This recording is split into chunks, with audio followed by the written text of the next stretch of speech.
sang patih sikro hanata baris nyawiciku mulung dampyak ku mregut lampahe binarung watang krapyak ngabeki ku melaring sorak nyoku murung.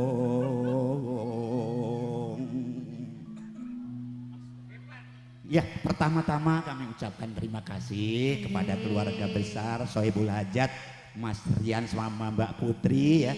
Alhamdulillah sudah tuntas ya menghitan putranya bernama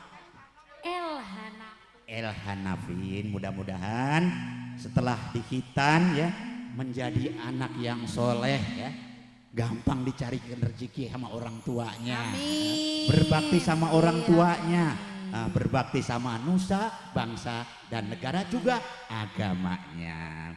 Bapak Ibu sekalian, konco-konco wingking sedaya, alhamdulillah pinanggih malih nggih dalam keadaan sehat walafiat.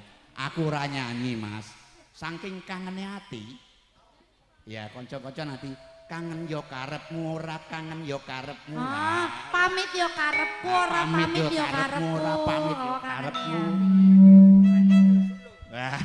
Mbak niki gantian nggih, Mbak Trimo nggih. Nggih monggo. Nggih, kali Dedek Ica. Bosan ketemu aku mulu ini.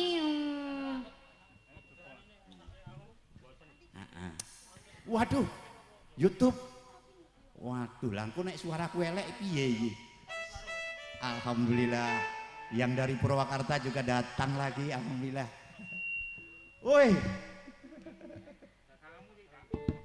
Kangene ati, Mas.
Iso nambani apa ora? Ha iso no. Iso yo karepmu, ora iso yo karepmu.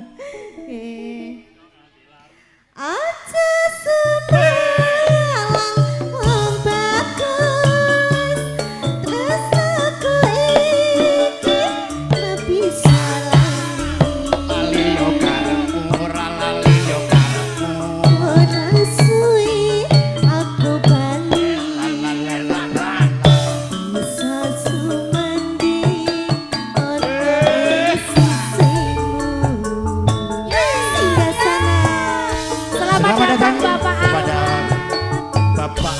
beserta ibu. Iya iya iya iya iya iya. La la la la la la la.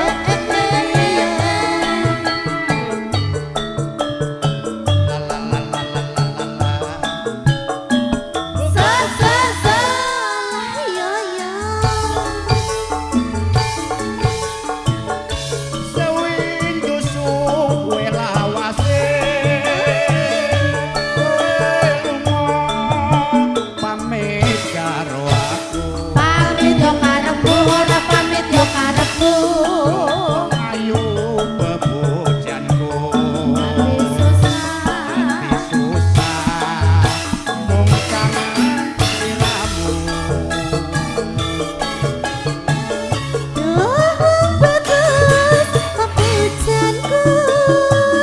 Ana beda rasane atiku. Rasa yo karepmu ora rasa yo karepmu. Awak lungkrah rapi saduru. Wayanganmu keridu atiku.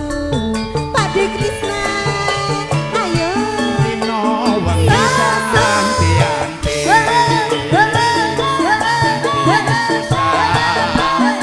nunggu kowe bali. Rasa tresno ora bisa mari amung sira kang bisa nambani.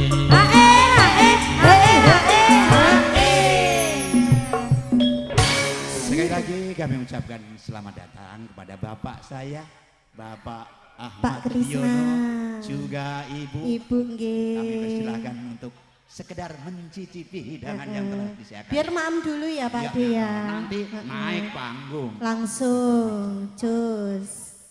Aja seneng langon